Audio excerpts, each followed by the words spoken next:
It's ice to be back. I can barely contain my excitement. RuinusInsight here, welcoming you to part 1 of a brand new modded Total Warhammer 3 Immortal Empires campaign. The Scorched Earth update for SFO Grimhammer III has finally dropped, which brings us to our long-awaited SFO Kislev campaign, to be led by the Ice Queen herself, as chosen by our community vote. Though not to worry, I'll make sure to confederate Mother Astankia as soon as physically possible, and do rest assured that we will see the return of some of our community canon lords, Irogny Zinoviev and Beledna, the Defender of Prague. Before we start, if you enjoy this content and want to see it updated regularly, don't forget to drop your likes and comments for the algorithm down below, as scheduling, episode length, and campaign length are tied to engagement. Huge shout out to Venrus and the SFO team for their work, and as always, the biggest of shoutouts to you guys for your comments and support. YouTube's my hobby, not my day job, and your comments keep it fun and keep this channel alive. Anyway, we're going to take a quick look at the faction here, but feel free to skip to gameplay if not interested via the chapters below. Alright, so as befitting the Ice Queen, she has a ruling bonus dilemma every 25 turns, which can power up her faction in various ways, and which we'll see in in-game shortly. On top of that, the privilege of being her loyal subject gives a straight +5 control, faction-wide. Speaking of her faction, it's generally pretty focused around Frost Maidens, giving them additional recruit ranks, training duration reduction in the Ice Court, and devotion currency on hero action, which will probably combine really well with steel technology, which Frost Maidens can do. Most importantly, though, for her faction, Katarin gets double regiments of renown, which should be very, very nice for creating themed armies built around those regiments. Her personal army, however, trends towards Ice Guard, nearly halving their cost, and she herself is a powerhouse caster, so miscast reduction is very appropriate as well. As for the campaign settings, we're going very hard, as I find that to be the sweet spot, and the AI stats modifier will be bumped up all the way to the max. That's about it for me. We've broken the ice, so all glory to the algorithm, and let's give him hail.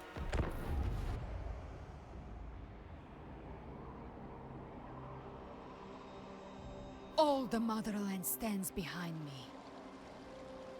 Alrighty, well, not quite yet, Tzarina Katarin, but hopefully we can get on that quite quickly. And here we go again. It is so nice to be back to Kislev once more. I enjoyed the Boris vs. campaign greatly, having been one of my favorite campaigns on the channel, and I expect great things from this campaign as well. I do believe there isn't anything crazy in terms of how they play. We have the devotion mechanic / currency, which we can use to invoke the Kislevite gods and get various buffs, and on top of the buffs, this is the way that we generate the supporters, which will eventually allow us to confederate the Great Orthodoxy, and I guess that's what it was saying here without me reading it. We can also train Frost Maidens via the Ice Court panel, and hopefully, I would assume that at this point in time, or by this point in time, the name generator is a lot better than it used to be on release. And then we have the Appoint Ataman system, which I'm actually surprised hasn't made it in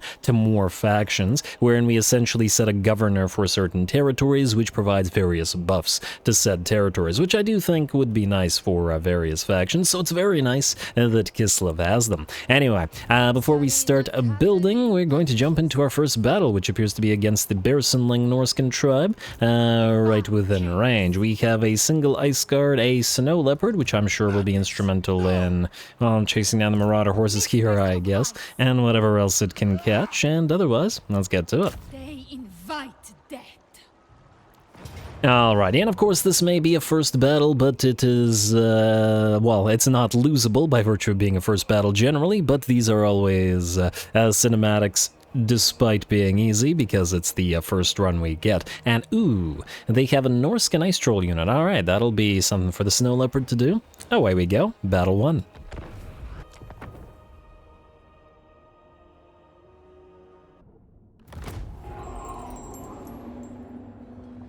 We cannot falter, for all the world depends on Kislev. Fight with pride, my people! Alrighty, here we go, our first starting battle, and Tzarina Katarin's going to just skate on forward with her ice, at least until she gets a map. Before we get started on this battle, just a quick reminder with regards to the names. For those naming units, don't forget to use the word name in your comment, as I might otherwise miss it. Also, don't name regular Kossars and Kislevite warriors, like armored Kossars and stuff, and all the other units are very much fair game, but the regular Kislevite warriors and regular Kossars just get replaced so quickly after the early game that there isn't all that much need. Anyway, here we go. We have moved forward towards the enemy. We've got our armored Kossars up front, and of course Tzarina Katarin, and the first blood will be drawn by the Ice Guard and the regular Kossars. Slow the enemy down a little bit with that frostbite action on those arrows, and of course combine with Ice Sheet from Tzarina Katarin, slowing the enemy down to 12 and 28.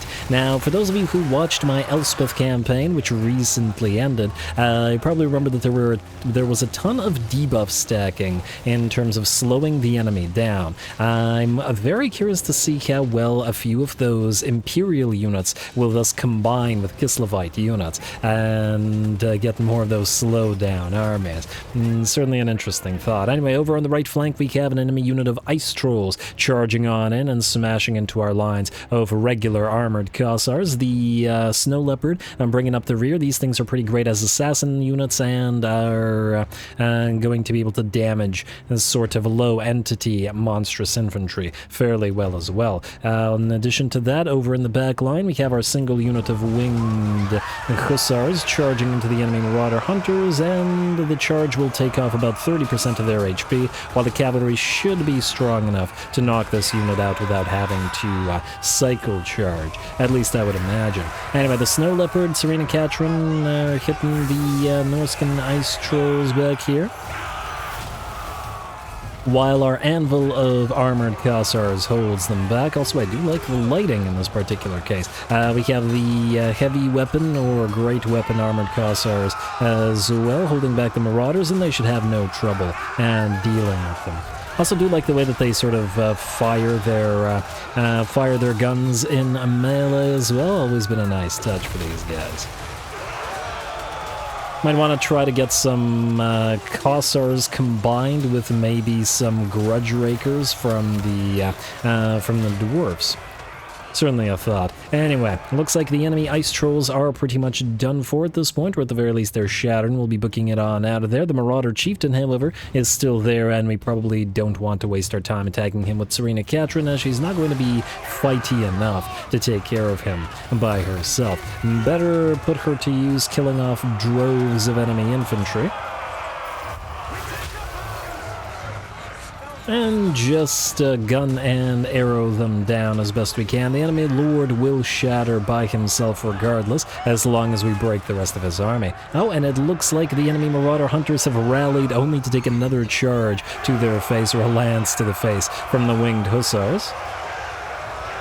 And we'll be booking it on out of there as well. The bounce power is at about 90, maybe 95% in our favor now. Marauder horses are running, marauders are running, only the enemy lord remains standing. Tzarina Katarin and her Snow Leopard pet going after him now, with those armor-piercing great weapons of those armored Kossars helping out.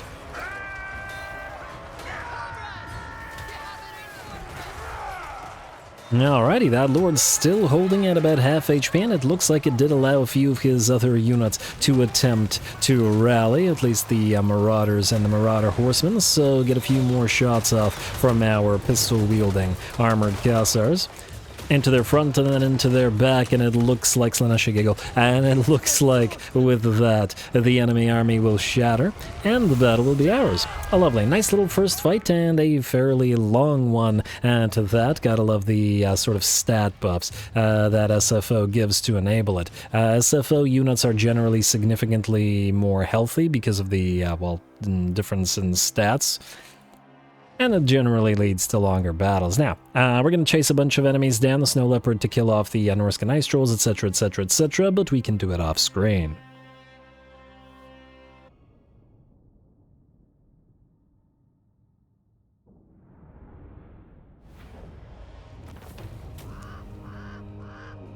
Alrighty, very nice. I always love the early battles, especially in SFO, as once again, the longer battles that the mod affords always just feel so much more immersive to me, at least when things don't melt in half a second. It's always nice. Anyway, we got a standard of discipline, not the most useful, admittedly, item on Kislev in particular because of By Our Blood, but nonetheless, we'll put it on the front line as the armored Kossars are deceptively fragile. That's certainly something I do remember. We have, 20 in sacrifice captives. Damn.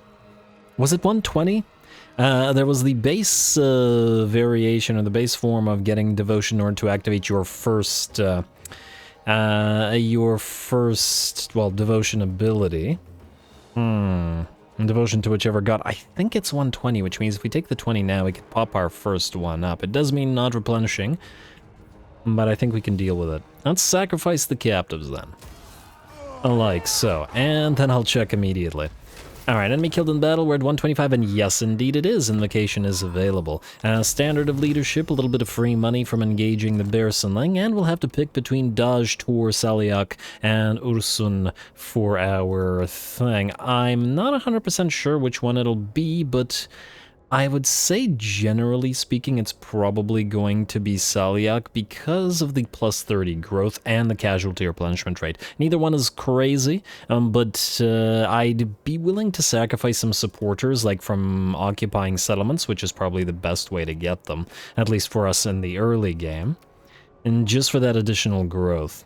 Growth is really nice in the early game, and I do have a tendency to focus it, generally speaking. We can't actually reach Vitevo from here. Oh, that's interesting. I wasn't expecting that, alright. We could go into Motherland stance, or we could return here and probably get a few units going. There's no guarantee that we'd still be able to move to Vitevo, but wait. Ooh, we're losing attrition. Nope, it's going to -7, meaning as soon as the turn ends, it'll be at below 50, which should mean we shouldn't suffer attrition. So this would allow us to heal and get new troops. So that's what we're going to do. I hope I'm not wrong about this, but at the end of the day, a single extra turn isn't going to make much of a difference. In terms of units, oh damn, Kossars, basic Kossars cost 1,000 per. Alright, that's pretty steep, I will admit, but I don't see how we can avoid paying it, so, yeah. Alright, fine. Let's get 2 of the spear variant and then 2 of the regular variant as well. Like so at 3,000. Kislev. We have furs here, which immediately gives us faction-wide region buffs or income from farms, which is great, but not something we need at the current time. Growth and... okay, obviously the construction cost reduction one in addition to the growth one. Then we have growth and recruitment cost, but we probably won't be recruiting too much from Kislev itself until we build the Boca Palace and upgrade it to tier 4 for the Ice Guard for Tzarina Katarin's own army. And I do love my war sleds, so those gotta get on the field ASAP as well, but yeah. Here we'll probably need early money as much as possible, as well as the early growth. Damn, money or growth? Money or growth? I mean, to get to tier 2 is really quick, so I think the growth is... oh, actually, it's not that quick. 13 turns, which will probably get cut down to half, so 6 turns, so maybe actually the tribal encampment might be better. Alright, fine. Let's do this, double up on the growth, and we can delete the other one if necessary. Also, we have a commandment. Purge the Steppes gives us control +6, and what does SFO do for max control? So for Kislev, the faction-wide max control bonus is casualties suffered from all attrition, own armies faction-wide, and owned territory reduction. Okay, yeah, that's not useful, or at least it's not very useful compared to some of the other maxed out traits, meaning we don't really have to care about maximizing their control. Yes, it does give us a building income increase, but it's not a priority. As long as we don't drop below into the red, we're okay. Meaning, we can ignore Purge the Steppes, and I guess get... Hero Recruit rank +2. Okay, that'll be useful when we get our first Frost Maiden. I'm making the land for now, and ooh, we're a little bit short in terms of money from activating our first Frost Maiden training in the Ice Court, which we will need ASAP as well. Now, I'm going to assume... wait... I'm actually not entirely sure. I want to activate this. And I guess we're going to try it. 3 when gaining a character rank. So I'm just wondering whether recruiting these 3 units will give us 150 XP. It's probably, or 176 XP. It's probably not going to give us that much, but I guess we'll find out. So we'll activate Saliak. Invoke. Alright, we have invoked the motherland in the name of Saliak. Ensure that we focus our efforts on gaining ranks with our lords and heroes, and supporters will flock to our cause. Alrighty, and our devotion is low now. But what can you do? Alrighty, next up we got Diplo and we got Training. Oh, I don't remember what's good in the start of this. Missile resistance for Kosovo dervishes and such probably can be ignored relatively early. The Hook Axe Blades is just straight up melee defense buffs to basically our entire infantry line, which is probably something we'll want, generally speaking, early. Control +2, faction-wide. That's an easy pick. Convalescence. Casualty punishment rate +10, own armies, faction-wide, and own territory. This is probably the most valuable one. That's probably even more valuable than control. At least until we have Patriarchs on the field and generally increase our ability to heal our armies. And this gives us hero capacity for Frost Maidens, which we will need. Income from trade tariffs, that's all fine. Magic item drop chance, certainly good. Ice Guard power up, great, but, well, not really great, but great for Tzarina Katarin personally, but we won't need it for a while as yet. Ooh, also, Regiments of Renown, yes, we are at 0 out of 2. So we got Warbear Riders, Elemental Bear, the Zargard with great weapons, the Things in the Woods, Armored Kossars, Streltsy, and Akshina Ambushers. Ooh, the Streltsy are fairly early on, at rank 10, meaning one of our first armies can be an all-Streltsy army, combining the Regiment of Renown Streltsy with Bardiche Streltsy and regular Streltsy as well. Yeah, that would be quite nice. Wait, 1 second. Okay, yeah, we do have access to the Incarnate Elemental Beast, so that's just fine as well. Alright. I'm already planning out different armies and army compositions in my head. It's part of the bigger sort of fun of this type of game. Anyway, Masters of Innovation are willing to trade immediately. Sure, why not?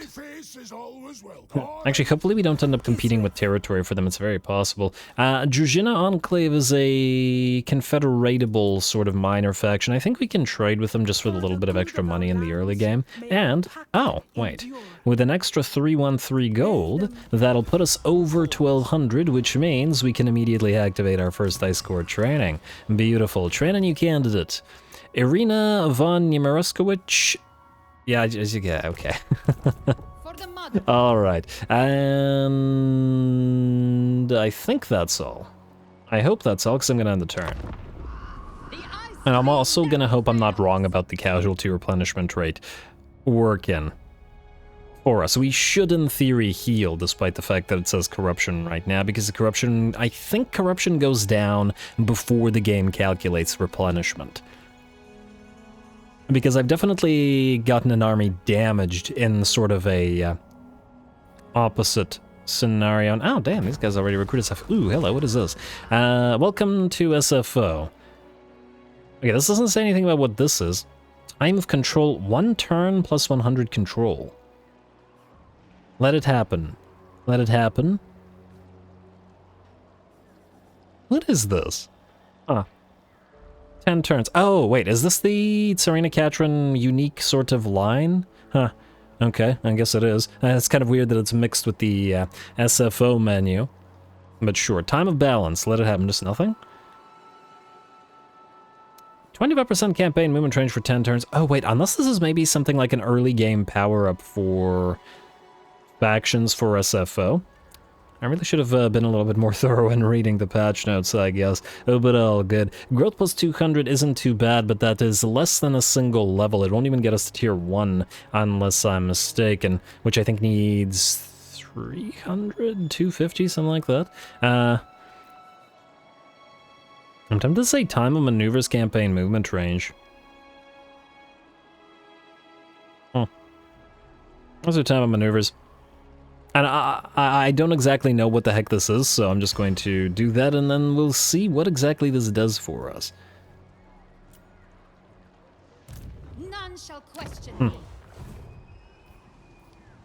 As in, whether this will give us an additional sort of, like, once the 10 turns is over, I assume it'll give us another sort of thing. But anyway, time for another fight, I think. What do we have in terms of defenders? In Vitevo, not all that much, and then about a half a stack. They've got a half a stack, we got a half a stack, and a nice little even fight, just with greater numbers on both sides. Pyrrhic victory this time around, we'll jump into it in a second. Ice Court training decision can be made, so Irina here will go for Frost Maiden of Tempest rather than Ice, because Tzarina Katarin is Ice, and there's one critical thing about Tempest that she does not have. I think, wait a moment. They invite death. Ice Mistress gives us Crystal Sanctuary, Death Frost, and upgraded, and Heart of Winter upgraded, so that's just powering up her. Okay, yeah, so we got Lore of Tempest stuff here. Biting Wind, and is that it? Hailstorm.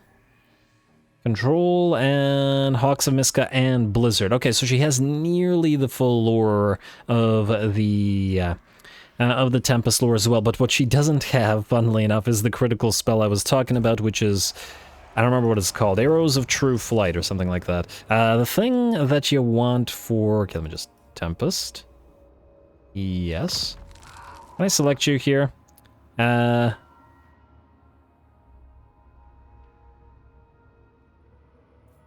Wait, did I? Oh. Ice Tempest. Gust of True Flight. Arrows of True Flight, Gust of True Flight. Close enough. Yeah, the range plus 40% is pretty insane, and accuracy increase as well. If you get an army full of Ice Guard, like Tzarina Katarin's army should be, that's a spell and that you probably want to be spamming. So she'll probably want 2 Ice Witches or Ice Maidens, or Frost Maidens in her army that repeatedly cast this on her range line. Also, Kislev, we got about 3 turns until it levels up. In terms of growth, it's not so bad. And let's get to it.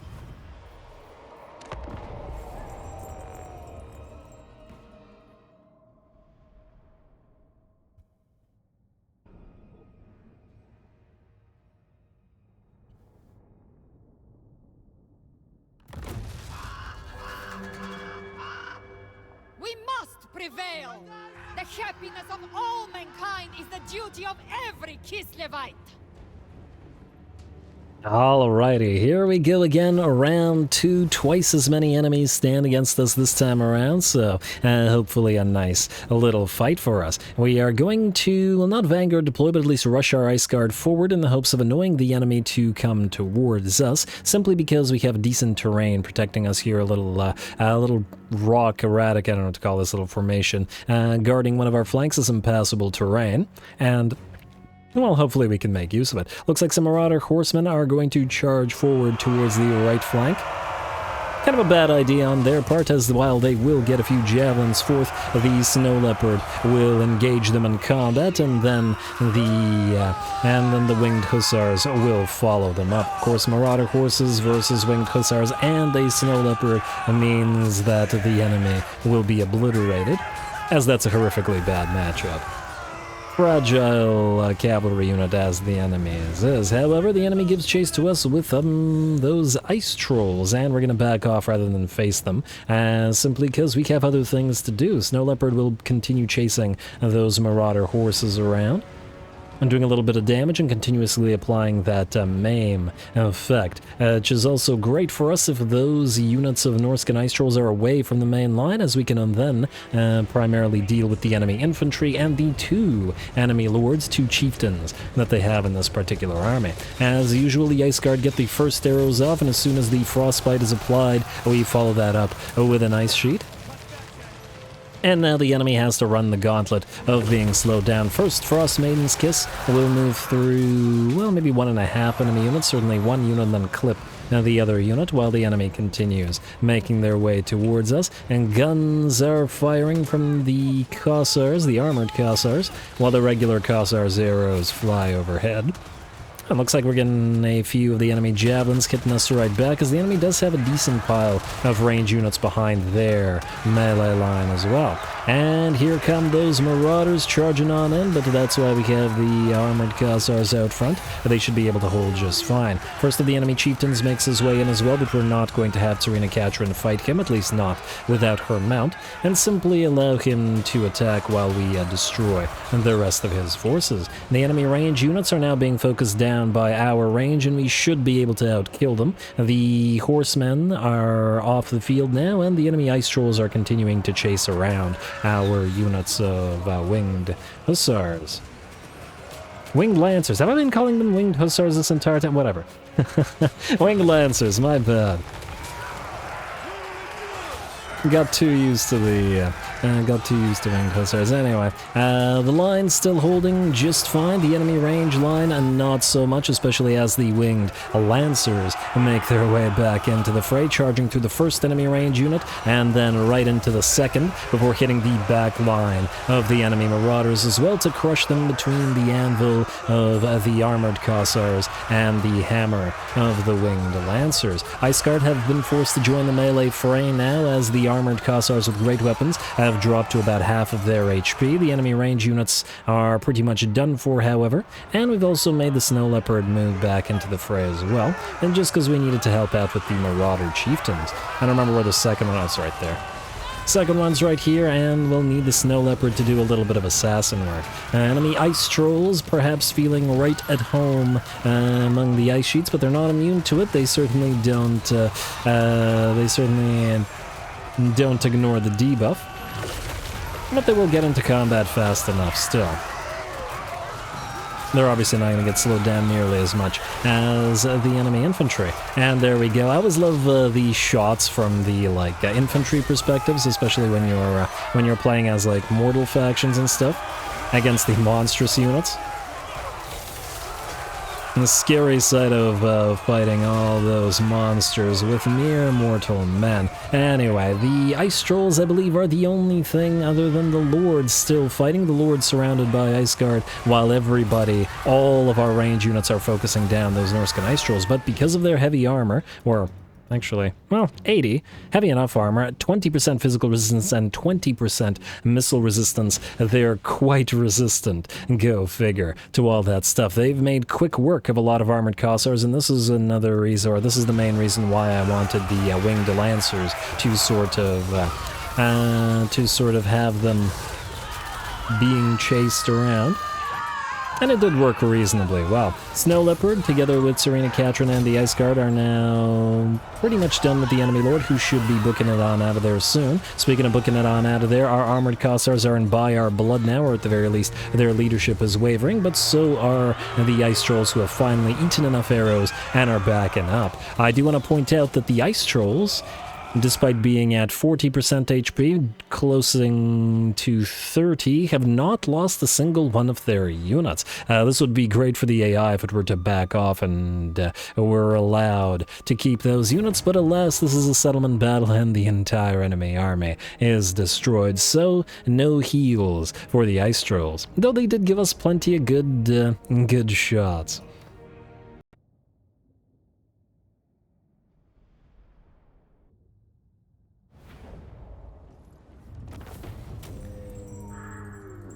Ooh, alrighty, quite a nice fight if I do say so myself. Certainly enjoyed that one. The enemy smaller single entities are looking to be fairly tough for us to handle. We really need the Golden Knight on the field in order to hopefully be able to bring them down, as Katarin isn't really going to be able to fight them in any capacity, at least until she gets a Warbear or Froststorm, I suppose. I'm also quite impressed with just how many arrows those Norscan Ice Trolls were eating throughout that particular battle. Winged Lancers, 31,000 damage. Not too bad at all.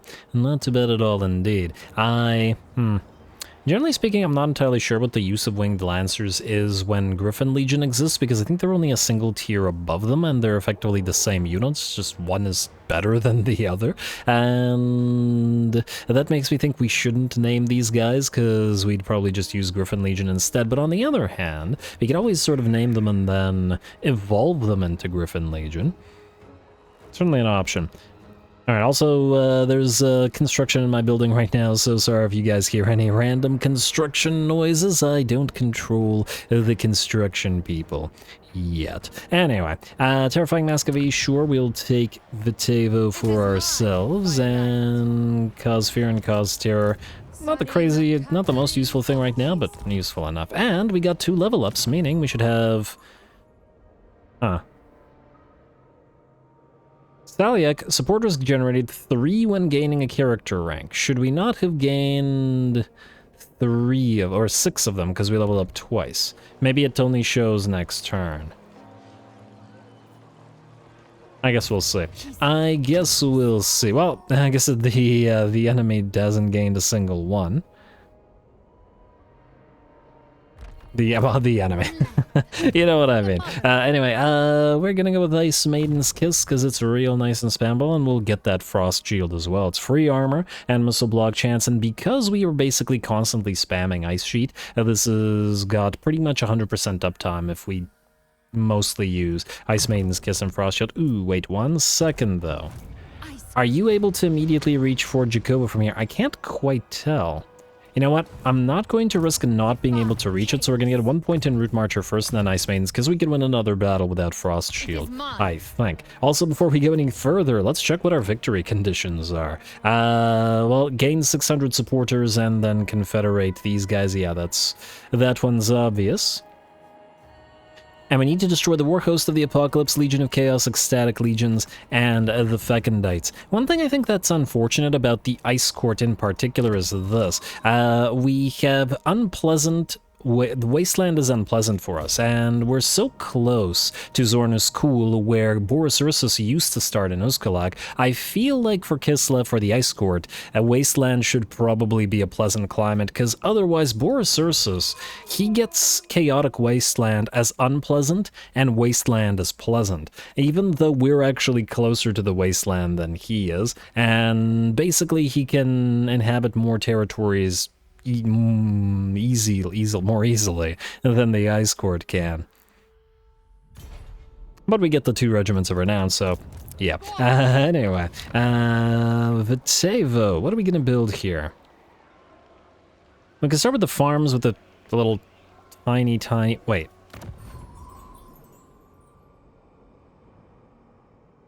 Yeah, I was just checking the army ability on Staliak, but it's only in our own territory, so it wasn't available to us in that particular battle. But if we should have to defend one of these, and more likely than not, Draco will attack us sooner rather than later, we will make use of it. We will also want to maybe get a couple of cheap Kislevite warriors just to get a slightly bigger melee line.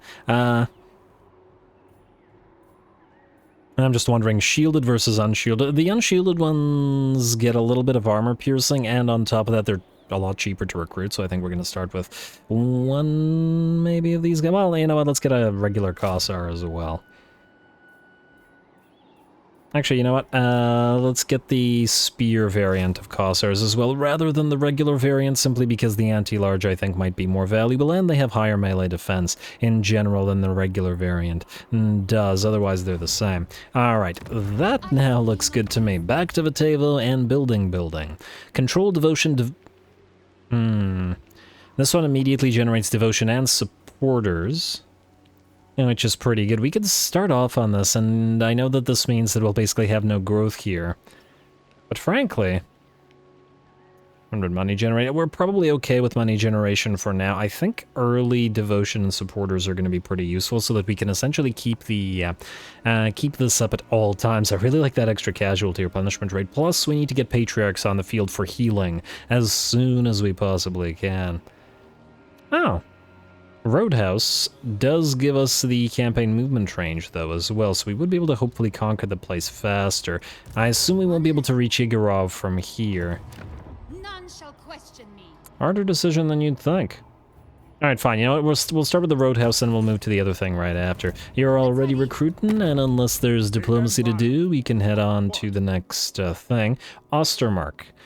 Now, we could be peaceful with Ostermark. The thing is... we're more likely than not better off waiting until Ostermark gets wiped out by Draika and then take the territories from Draika. And kind of the same goes for some of the Imperial territories, which we could expand into once they've fallen to Vlad, assuming that Vlad does well. But generally speaking, I found that the vampire counts usually do pretty well in the Empire. Though I would be curious to see how it compares, how SFO once again compares to vanilla. And the latest version of both SFO and vanilla as well. And oh, where do we? Okay, so this is the thing that's supposed to appear for Tzarina Katarin every 25 turns. So what was that thing that we started with that gave us movement range?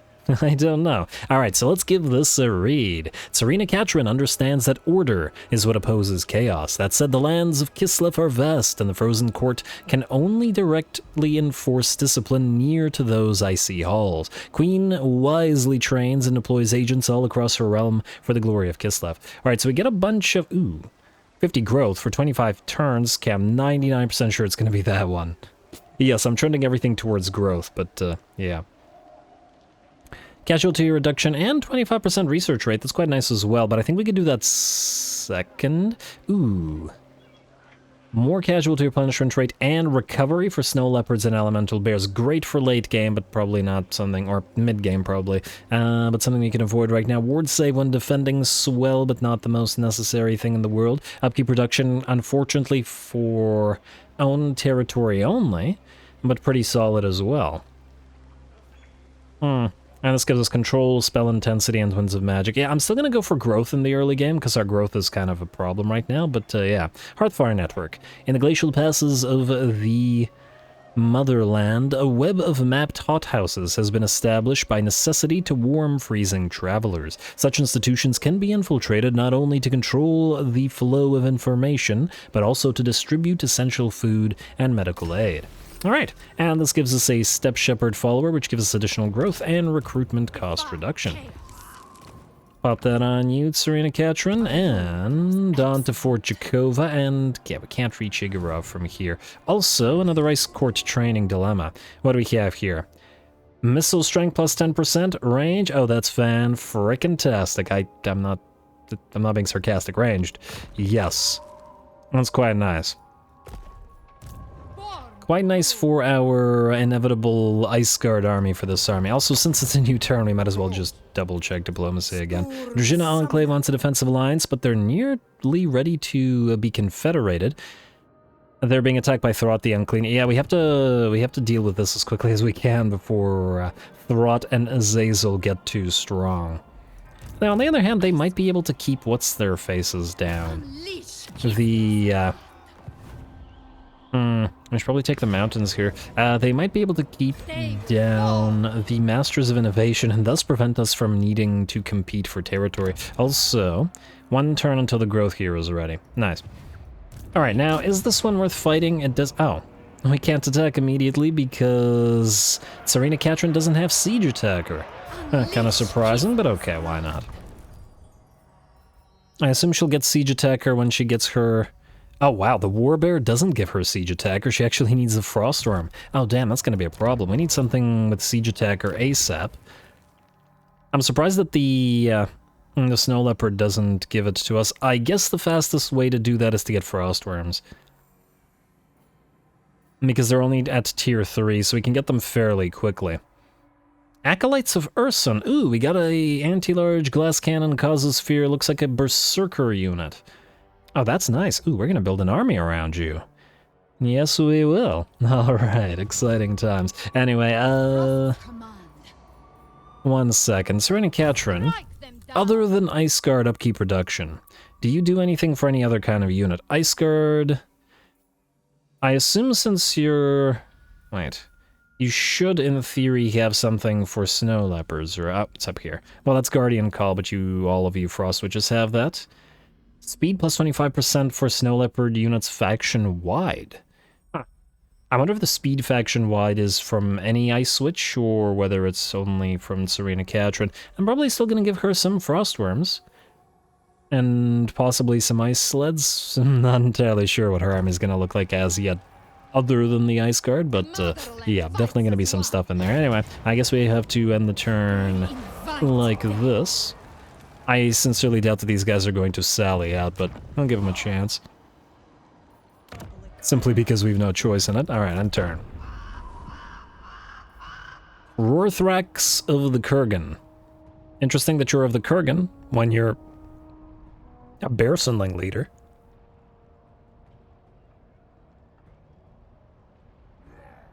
Alright, hopefully early in the day to start losing my voice. Training decision, again. Alright, what do we have here? Ice Charioteer versus Artillerist.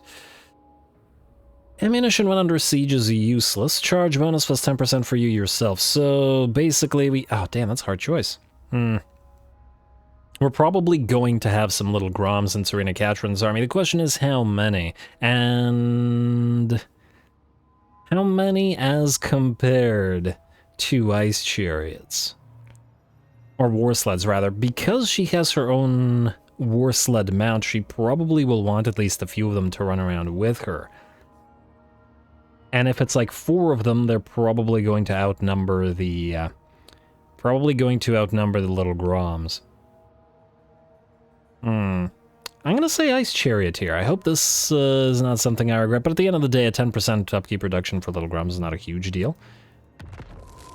I would like to see, though, what's the... okay, let's build up Kislev to tier 1 immediately. I would like to see what the cost disparity is. So 350 for a little Grom versus 340 for heavy wars. Okay, they basically are the same cost anyway, so as long as we get an even number, it's essentially the same. And ooh, Azag's right there.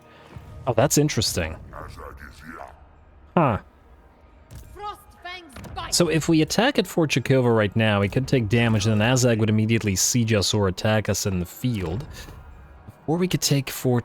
or Igorov, rather. That's kind of an interesting position. We do want to take Karak Ungor before Ungrim does, especially because there's a gold mine here. Interesting that he's heading this way, even though he's at war with the Rock Skulls who are over here. It feels like he's going to try to attack us. Another thing we could potentially do is stay out here, outside of Fort Chakova, and declare war on Azag, which would essentially have him attack us in the field. Is that a better option, though? I'm not entirely sure.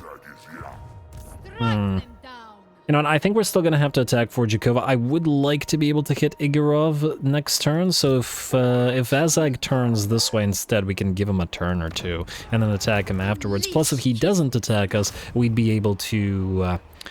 oh, it's low casualties. Alright, let's auto-resolve this one, just so we don't waste first episode time. Oh, damn, that's a lot of damage. Whatever. Occupy. If he attacks us, that's fine. If he doesn't attack us, that's probably also fine. How much do we heal outside the settlement? For the people. Less, but not a crazy amount less, and we can still recruit. And I think we try that. If he wants to attack us, let him attack us. There's no real need to send the warning other than to piss him off, but that may actually be a good thing. Let's piss him off. Yeah, that's fine. We do have money as well, so we will want to build, let's say, another Khazar unit with spears and maybe 2 more disposable Kislevite warriors. They're cheap and they don't cost much to recruit, and until we can get the one of these up to the next tier, we should probably do that. Got iron here. Ooh, does iron do anything faction-wide for Kislev? It does. Upkeep reduction minus 2%. All armies, not specific units, is just a straight-up 2% reduction. Oh, wow, okay, we need to focus and find every single source of iron we can on the field. That's damn solid, if we can stack it. I like that a lot.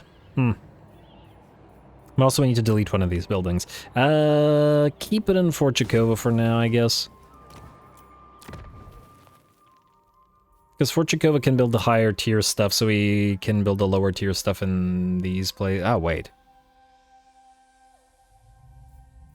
There's not a lot of room in these little things either. You know what? Delete it out of Fort Chakova then. We'll build the iron there instead. And whatever else. Growth, money, etc., etc. Ooh, the public order here is awful. End turn. Alright, Azag, you gonna jump on this? Let's find out. And now he'll move away. Alright, hopefully we can reach Yigorov, knock out the Bearsenling, and then immediately turn on Azag. This was probably his best chance to heavily damage our army. Though, of course, then the AI would have had to take a risk, and the AI is a coward. On the other hand, the AI in SFO is a lot less cowardly than it is in vanilla, so... And there's still something to be said about that. To Igorov we go, and I think we just auto-resolve this again. A little bit of damage, but honestly not that much. Occupy, which gives us our first main province and gets us our first Ataman as well. Province secured, Southern Oblast, and a point in Ataman gives us a free 2,000 gold, as well as a Rampager's standard. What do we want out of this? Relief columns will probably allow us to move all the way here and fully replenish by the time we get to it. And then we can switch to purge the... Ooh. Public order is horrible here. Collected income... We've got a lot of instability. The conquest will go away, of course, but... Is there anything that reduces recruitment costs here? No, it doesn't look like it. Alright, I'm gonna actually say purge the steps. I think we'll be more or less fine in terms of recruitment anyway. Anyway. What do we have here? We have one of those devotion buildings, an Orthodoxy shrine. Keep it there for now, and I would love to build up Fort Jakova. But I think we'll actually build Igorov up first. Why? Simply because it's the least likely to get attacked. 2.1k, damn, that's expensive. Alright. Because if Azag is actually still here, he could take Fort Jakova, and I don't want to invest in it while it could potentially get attacked. Tzarina Katarin, you got yourself another point, and we're obviously going to get your Frost Shield. And we can still recruit, but we'll recruit next turn just to save on a little bit of cash. Also, what I'd like to check is this. What do we have in terms of unique stuff? Lord's Army Leadership and Melee Defense, not horrible. Master of Beasts. 25% weapon strength for leopards and things in the woods. I wonder if heroes can have the Master of Beasts thing, or whether it is lords only, because if heroes can, this could be a massive increase to these guys, if we're able to stack that sort of thing. Outlander, Field Warden gives us restock, campaign, movement range, speed, ammunition, etc. Upkeep reduction for all infantry type units. And missile resistance for all infantry type units. Ooh. That's pretty darn good. Yeah, alright. And what else do we have here? Enemy spell resistance, charge bonus increase for the Lord's Army. Okay. Could be a leader for a cavalry force. Alright, spell reduction costs and storm banner, melee defense ammunition, and an area hex. Nothing crazy there, but I do like the reduction on. What do you have? Growth is great versus economist.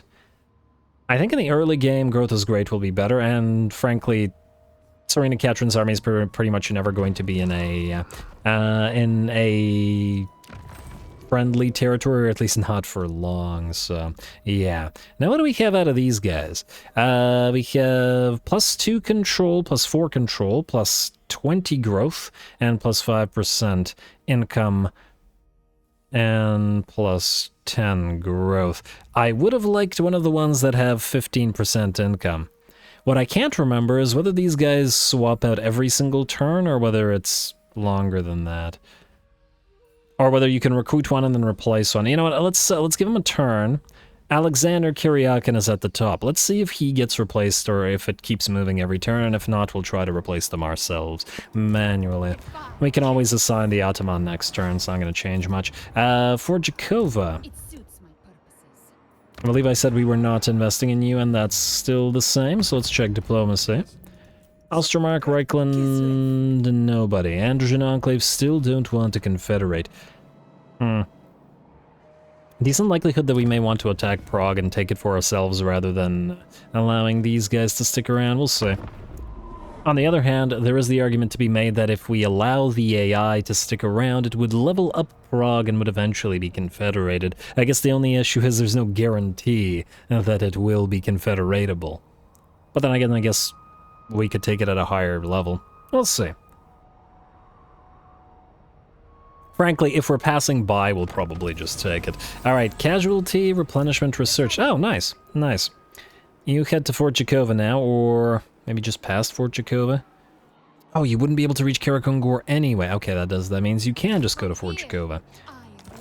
And at the start of your turn, have at least 150 devotion. Well, that would have been a lot easier if I had saved all of our devotion, but oh well. Lots of greenskins around, so we certainly have somebody to fight. Alexander Kuryakin is still at the top. Okay, meaning we have to pick one of these guys. I guess at the start we'll go with this guy, Sergei Akulov, for the plus 20 growth. And once again, I'm just going to keep stacking growth. It's not a crazy amount, but we can sort of swap him to a new province every so often. Although, frankly, the growth in the Kislev territory is already pretty crazy. Let's put him in the Soblast instead. Ah, of course, he gets replaced by a 10% income one.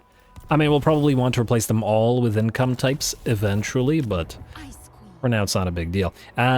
We can start with the iron mining pit, I guess. I'm inclined to say the growth is once again going to be more valuable. Oh, you know what? Let's build the caravans here, because it's going to have to go to tier 5 anyway. A little bit of cash. It'll be real quick to upgrade all of these to tier 1 anyway. Or tier 2. Next up, more Kossars. It's always more Kossars, isn't it? Kislev early game. Do we get some of the regular ones or more spear types? I'm gonna still say more spear types. The thing is, if the Kossar back line gets charged, it's usually getting charged by, well, cavalry and stuff, so, you know. And then get one more cheap Kislevite warrior, I guess. Yeah, you know what, get another Kossar with spears. And we'll replace them over time. Oh, wait, actually. She's gonna be done training next turn, meaning we can have one unit short and then pop her into the army, yes. Alright, technology. What's the next one we're doing? I wish I remembered. I think the control +2 is probably the way to go. Armor +5 own armies, faction mine and own territory. Yeah, Kislev likes to be defending stuff, so there's a lot of bonuses in that regard. Yeah, there's some good stuff here, but I think we'll do the control +2 first. It's pretty clearly pretty valuable. Anyway, that looks like another end turn to me. I'd love to get a nice fight with Azag here in this first episode. Though we do have to really watch out for Throt or for Azazel coming south. And a Cathayan caravan. Ooh, I wonder which Cathayan faction this is. It would be nice to establish trade relations with them immediately. Let's see. Reichland and Midland have confederated. It looks like the Fekendites are doing fairly well. Training complete. Great. Defeat any army of chaos in battle. Working on it. Who are you? Eastern River Lords. They are currently friendly with Celestial Loyalists and Jade Custodians, but at war with Defenders of the Great Plan and Spirit of the Jungle. I'm gonna still trade with them, but I'm gonna hope that the other Cathayan factions don't get pissed off about this. I never remember which of the Cathayan factions hate each other. The Ice Court. Alright, no confederation as yet, but we'll get to it. Oh, camera. Not over there. Not Cathay, not yet. And yeah, we still can't reach Karakungor. That's alright. We'll just go to the edge of the province and we'll be able to reach it next turn. So you go right here in Channelings. Oh, you are maxed out in mana anyway. Alright, fine. Go right here. Ooh, I have an idea.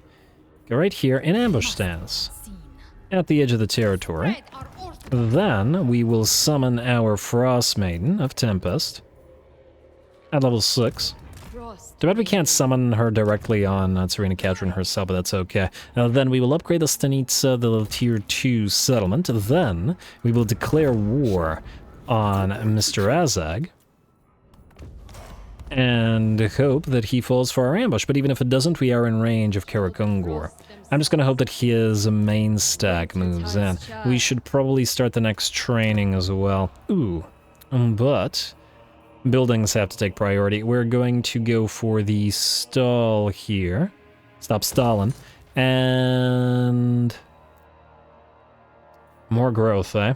Can't say no to more growth despite the crazy costs. Alright, do that. Kislev, yeah, we gotta be careful about you. You are not going to be able to defend yourself very well. At least not right now. Though I do love the way that SFO does garrisons being... sort of every single type of building applies garrisons, which is great. Alright, Arena will level you up afterwards. Ooh, actually, wait, I would like to see, however. Spell resistance 5% for the entirety of our army. Great. Onslaught will give us weapon strength for the entire army as well. Champion of the Ice Guard. Does nothing for Ice Guard themselves, sadly. And just seeing whether these guys can level anybody up. We'll still get some use out of that Guardian Call. Alright.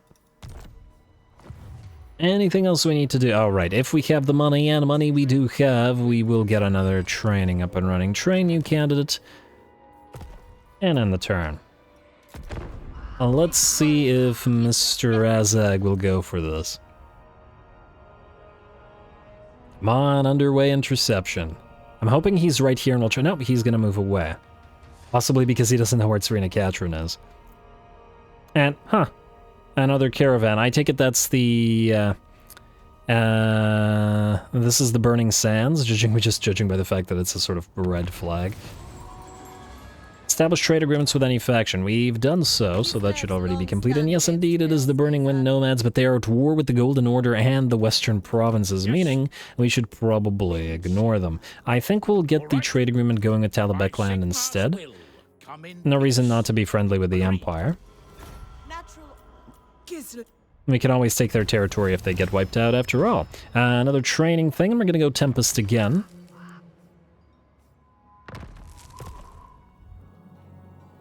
And you are, you're not gonna be able to, okay, that's fine. That's fine, I was hoping to get the Frost Maiden into the fight as well, but not a big deal. Now, you can't reach Karak Raziak, so we have to hit Karakungor. Karakungor is an unwalled settlement, and where the heck did Azag go? Medium casualties? Really? Against the Orc Boys and stuff? Okay. Seems iffy to me, but sure. Why not? Maybe you can... Ah, yes, you can reach the army. Perfect. Oh, well done, Arena. I really hope Azag didn't move down here just to show up at Fort Jacova next. We're about to find out after we do two things. Hailstorm for you and Gust of True Flight. This needs to be overcastable. And I guess we'll get freezing winds as well, so that when you cast it, the enemies are slowed down as well. I don't really care for Swiftwing or Biting Wind, or at the very least I don't care for them over Hailstorm. And I certainly don't care for them over the spells that Tzarina Katarin herself can cast, because she has buffs to her casting abilities. Other than Gust of True Flight, which is going to be the Frost Maiden's purview, it's mostly going to be Tzarina Katarin casting. Anyway, let's do this quick battle because the auto-resolve doesn't like us. Go.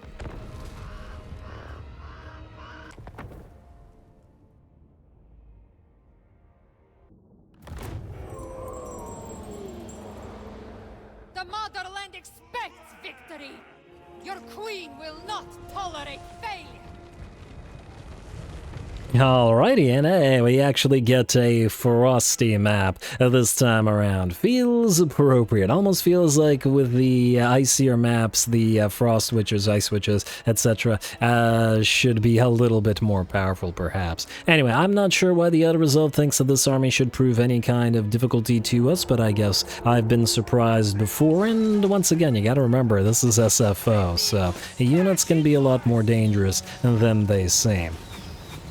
Or at the very least, it won't go down nearly as quickly. The first of the enemy units to move towards us is the enemy Boar Boys, who will get slowed down by Frostbite and Ice Sheet down to a mere 18 speed. Almost all of our units are focusing down this unit. They are still up, but I don't imagine this one, at least, will reach our main line. They are drawing close, however, and even if these guys don't, there is a second unit of Boar Boys nearly directly behind them, coming in as well. We will slow down their stuff as well. Huh.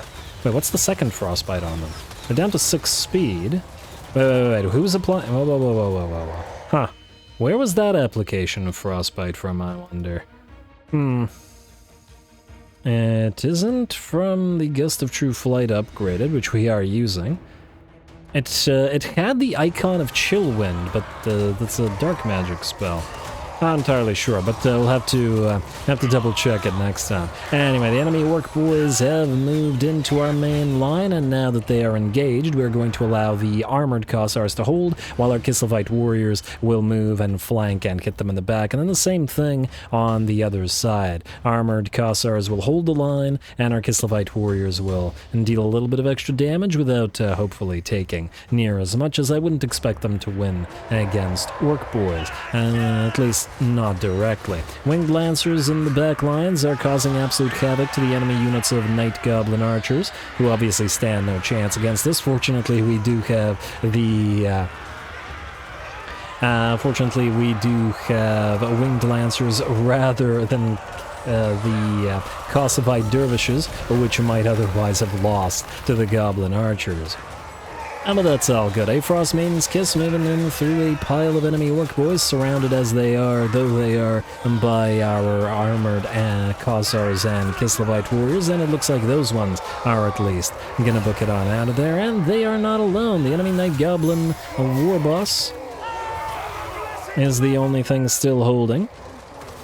He hasn't taken quite a lot of damage though, so perhaps if he remains on the field long enough, a few of the enemy routing units will rally. Though we will have to see, as of course the Snow Leopard is still here and dishing out damage and attempting to hunt that war boss. Alright, and ooh, there is a Black Orc Big Boss running around there as well, which we haven't even started on, but I imagine if the enemy army breaks and the Night Goblin war boss breaks, the Black Orc Big Boss will break as well.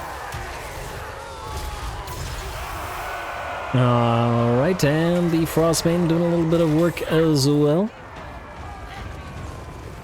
And, no, still hasn't broken. Damn.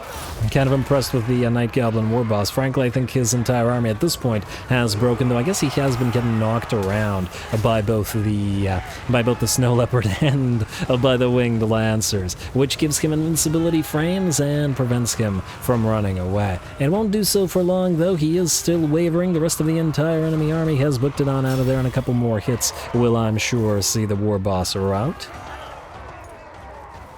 And I believe that's it. There we go. With the enemy Lord routing, the Black Orc Big Boss is out as well, and the battle relatively quickly is ours.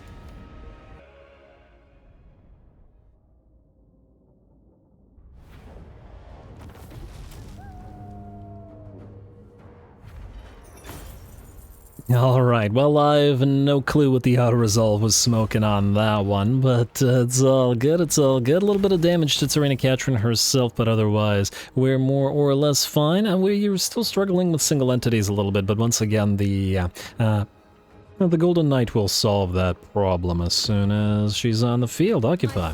Kirakungur is ours, and let's hope that we can reach Eric Raziak in a single no, we cannot. Alright, so we'll have to basically try to pay attention to where Azag is going to turn after that, which, I mean, we were gonna anyway.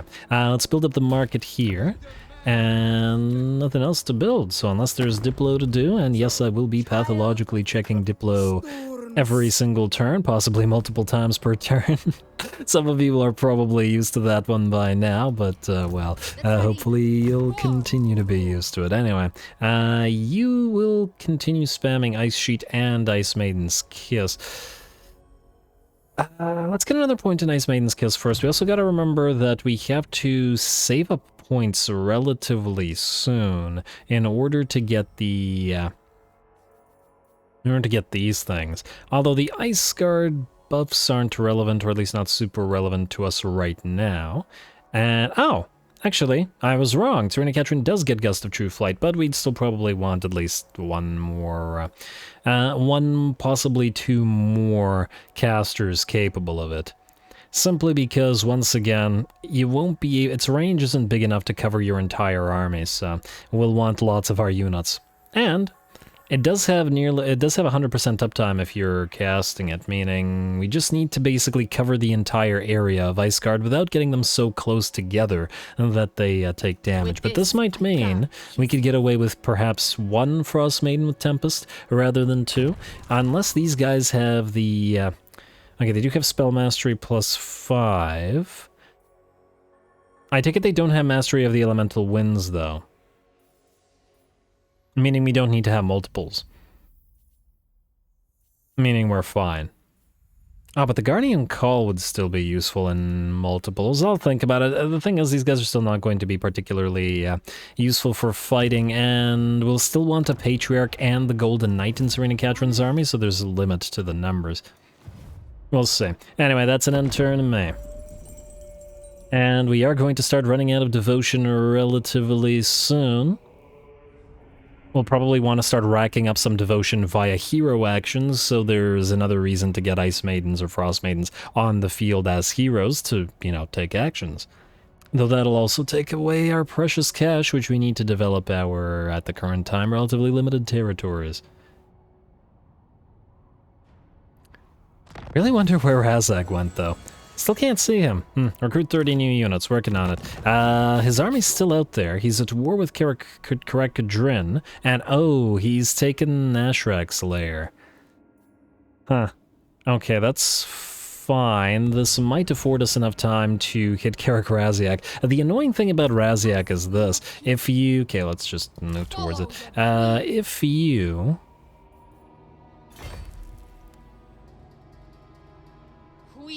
Wait, would we suffer attrition here no matter what because of the mountain passes? Even in Motherland / in Camp stance? Huh, interesting. I guess we can't ignore that, oh well. No choice, it's not going to be a crazy amount of attrition anyway. Anyway, what I was starting to say was this. Once you take Karak-Raziak, if Azag goes here, you just jump over this while you're traversing the sort of circuitous route up to Khazad-ir-Kulaz, which is a source of potential annoyance. Alright, let's also double check that Confed Enclave's still not ready for it, and we might just let them die rather than bothering Confed. It's really Prague that we want. Fortestras can be retaken later at our leisure. Ostermark really wants that piece, though. You know what? They're willing to give us a fairly decent amount of cash at 2,000 gold, and they're going to get killed by Draco or by Vlad anyway, so I think we're fine doing this, rather than bothering to wipe them out. Plus it feels lorefully more appropriate. Atamans. You have Purger, casualty replenishment rate plus 5%. Not super likely to be needed, admittedly. But nonetheless, let's go for Purger, just in case. Once again, we're probably going to replace them anyway with the, with control plus money ones, or just straight up plus money ones. We'll see. Anyway, we'll get a few more turns going. We're definitely out of time for this first episode, but, ooh, you can be a tech thief. Ownership is theft, eh? Yeah, fine. Steal technology. And depending on if we get something crazy for Ice Guard in terms of the buffs there. What is least likely to get attacked after Fort Jakova? Once again, I'm going to say Igorov, but after Igorov, probably Vitevo? Go Vitevo then. And Igorov, you... I mean, the growth is pretty okay now, so we can start building those market squares. We need money. We need money to develop everything, and Purge the Steppes has to stay up because our control here is absolutely horrific. And turn. Anyway, as I was saying, we're out of time, but I'd love to see it if we can't spot Azag's army and then knock out his main stack, if possible. Watch him destroy Karak-Kadrin while we're destroying him. It will be a mix between fortunate and unfortunate. Fortunate in the sense that there's a lot of mountainous territory here that would be useful to us. Unfortunate in the sense that we could certainly use dwarven allies, as a lot of their stuff, just like with the Imperials, would work well with ours. A self-proclaimed truth speaker, oh damn, I remember this thing. A self-proclaimed truth speaker has been touring the Stanitsas, spreading a message of faithfulness. This blasphemer seduces our citizens into believing that the Great Orthodoxy is merely a political construct, designed to keep them in line. Clearly, nothing could be further from the truth, but we must act. Alright, we'll arrange a little accident. As I recall, I think there's a debuff that you get if you have a little talk instead, I think. So I think we'll arrange a little accident. I might just redo, unless somebody remembers what exactly the consequences of that thing are, I might just redo the other one just to see it again. Star Iron Ring for recruiting a character trained through the Ice Court. Well, we are training, we're working on it. Take Karak-Raziak, this one should be valiant defeat. Huh. Alright, looks like the Auto Resolve does not like early game Kislev units. Alright, this will be the... I mean, I guess we could play it right now. Alright. It is the first episode after all, so I generally don't mind making these a little bit longer. Regardless of whether there was a threshold having been reached or not, so that's just fun. Let's upgrade you, and then we'll do one more fight this episode, and... Huh. No, seriously, where the heck did Azag's army go? It's still alive somewhere. But this is not it, obviously. Maybe it's moved down to Grand Peak. I guess we could take Nashrak's lair and trade it back to Karakadrin if their main settlement survives. Though if Vlad declares war on them, then we'd have to take that territory for ourselves. We're getting further and further away from Helpit and Azazel, but on the other hand, this is giving them time to power themselves up so they're not quite as easy to defeat, which will probably mean a little bit more fun with them in later episodes. Anyway, let's do one more fight. Lots of boar boys here at least. Go.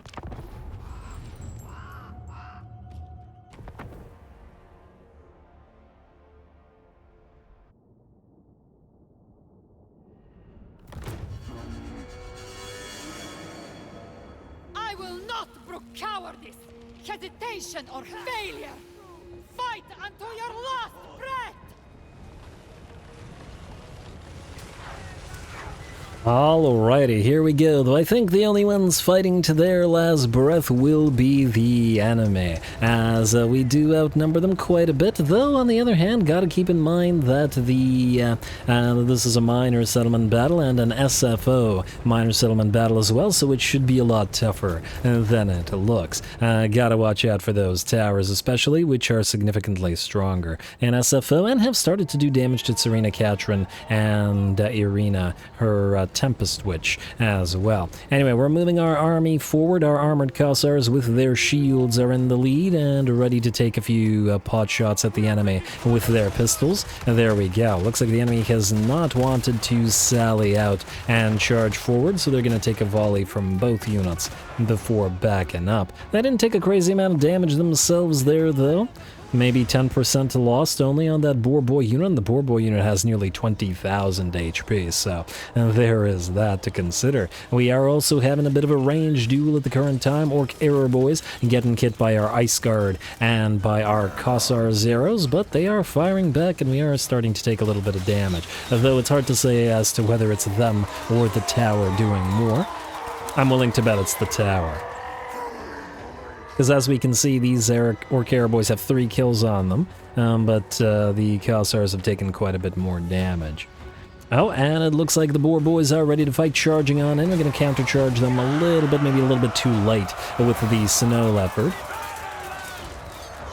And at the very least hold them back. Unfortunately, because of the pathing within the minor settlement, that is a hindrance both to the player and to the AI in somewhat equal measure. The enemy line is essentially forced into a column-like formation, which makes it easier for our Khazars, whether armored or unarmored, to hit them in the back of their unit, while the front portion of the unit is held back by our Snow Leopard and by Tzarina Katarin, etc. Looks like more Boar Boys are making their way into the fray. Some of the enemy range units have been deleted at this point by our own range, and we are now focusing the tower. We don't have any kind of specialist units to destroy the tower, however.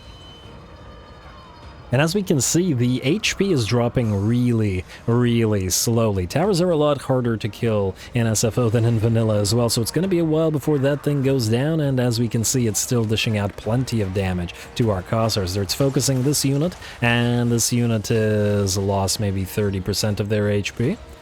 And a decent amount of their number as well. Well, keep working away on that tower. Probably going to take a few minutes of us straight up firing at it to take it down. Although I guess another issue with that is it's going to also cost quite a bit of ammunition, and we need all the ammunition we can get as we have to systematically take this minor settlement street by street.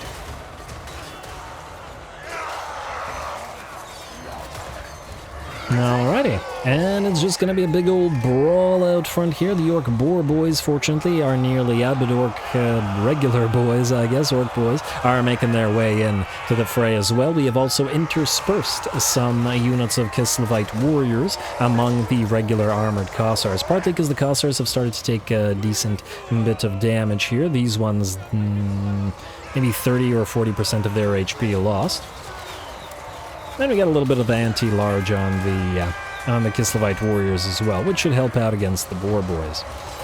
Plus, they can act as a meat shield, and on top of that, since the enemy doesn't have a mage to sort of make us suffer for blobbing up in this manner, we may as well blob up in that manner. Alrighty, more enemy units are making their way forth. We're just trying to make sure that the Orc Boar Boys shatter and not rout. It worked on one unit, but I don't think it'll work on both. More Orc Boys are not quite sallying out, but at least are moving towards where the action is. And that we gotta appreciate. A bloody end for many an Orc Boy, but also many a Cossar as well. We're going to support them in a little bit of spell work as Arena will drop the Hailstorm upon the enemy. And like Searing Doom, it's going to cause quite a bit of damage. What are we at here? 15 kills, but 4.6k damage for 9 mana is not too bad. And that's with only, what, 2 units blobbed up here? If the enemy had moved in more units, we would have done more damage.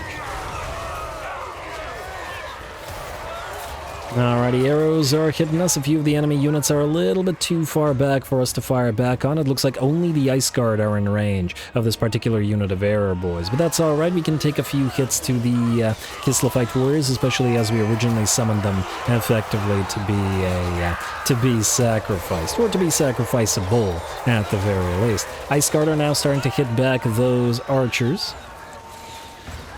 Although it's probably going to take them quite a while to drop that particular unit down, at least by themselves. Not to worry, the Ice Guard don't need to be focusing the other enemies because the melee units are at least in range of our Cossars, who do keep dropping them. So far, the battle has lasted 5.5 minutes, and it's still going.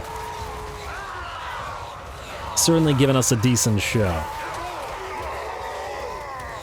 In lieu of Azag, I suppose. Alrighty, looks like we can give chase to the enemy a little bit with our Snow Leopard. Gonna have to be careful about hitting it too hard with our own range units, but it's time to make our way further into the enemy settlement. There is still range support coming down. The enemy has a few units running around back here. I did try to send in the Winged Lancers to try to capture this minor supply location, but the enemy sent Orc Biggins and Orc Boar Boys to recapture it. This isn't necessarily a bad thing, however, as it did mean that neither the Boar Boys nor the Biggins were in that portion of the battlefield. Here comes another Hailstorm dropping down on some enemy Night Goblin archers who were occupying a platform. Though it looks like the Hailstorm was not quite enough to get them off the field, they are wavering now, and a couple more hits from some of our range units, I'm sure, will send them scurrying.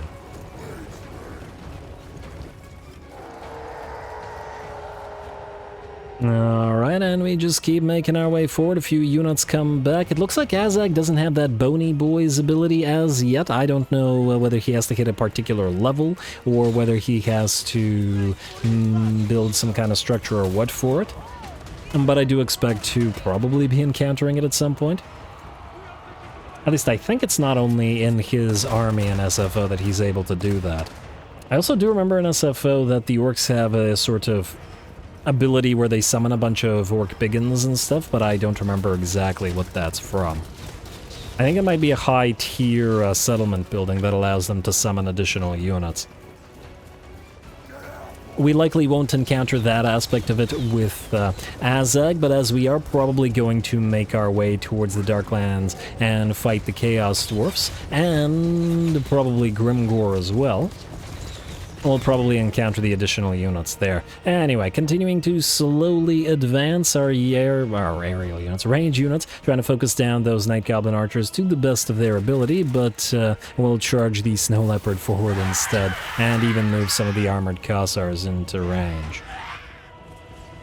I always expect the armored Cossars to fire while running with their pistols, but unlike Free Company Militia or Slayer Pirates nowadays, they don't have fire while moving, so.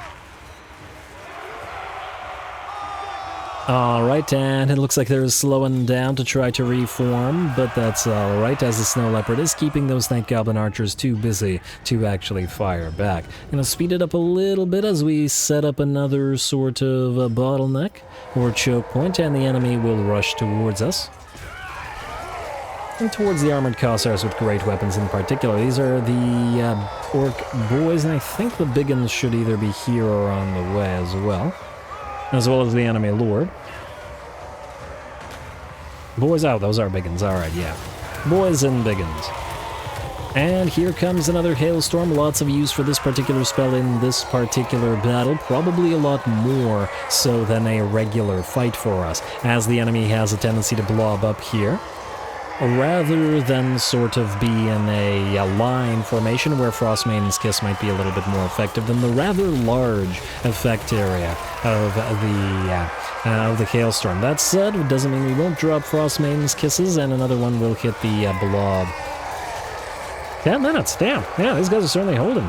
Though for how much longer remains to be seen, as the balance of power is at about 85% in our favor now, and they just can't make their way past our melee line. That said, we have run out of ammunition on a few units, and we've kept a few either hurt units or low or out of ammo units back. I didn't want any additional damage on these guys just because we will want to continue using the army, and who knows how much we'll be able to replenish. Replenishment isn't quite as easy to acquire in SFO, generally speaking, as it is in vanilla.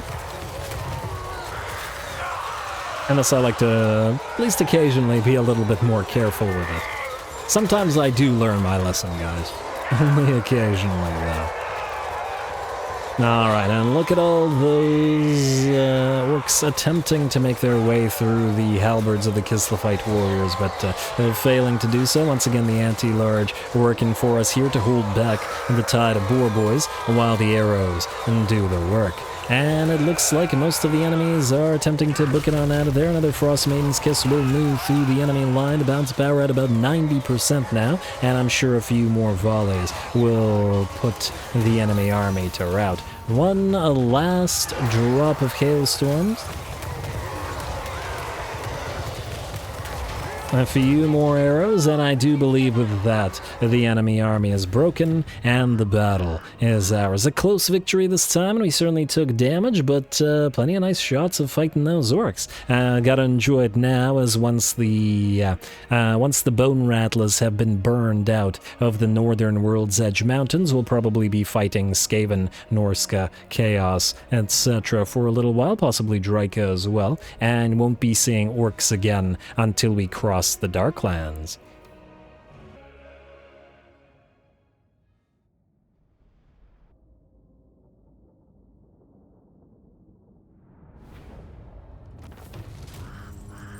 Alright, very nice, very nice. Still took quite a bit of damage, close victory. A few of our units, especially this unit that was being focused down by the enemy tower, were pretty badly beat up, but you gotta remember that the siege battles, whether regular sieges or minor settlement sieges, are both a lot tougher in SFO than they are vanilla, so have to expect to be taking damage. 20k nearly on the Frostmaiden of Tempest because of those hailstorms out damaging the Frostmaiden's Kiss, which is quite nice. 160 kills and 21k damage, meaning the Ice Guard did the most in terms of their damage. And not much value out of the Winged Lancers in this particular time, but they were the stars of the show for every single field battle, so, you know, fair enough. Occupy Karakaraziak, got ourselves a Scroll of Power. Not been particularly lucky with the items so far, but hopefully we'll get luckier as we go. However, we'll have to wait until next time, as we're out of time, and I'm going to call the episode here. We'll start the next episode off by starting to move towards Kazid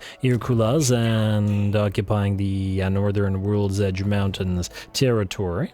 And then we'll see. We'll probably hunt down Azag, but we still have to go northward to, well, probably take a lot of the territories from the Goromadni tribe here, and just see what's going on up here. In general, there's also Draika to consider, as she will attack us, but maybe we can have a sort of Castellan army holding Kislev or the southern Oblast territories until we need to. There is also Vladi. There are a lot of enemies that can attack us at some point, and will attack us at some point. With a bit of game theory as to who and when. Anyway, more Kislev to come, so stay tuned. Don't forget to leave those likes and comments below. All glory to the algorithm. And thanks for watching.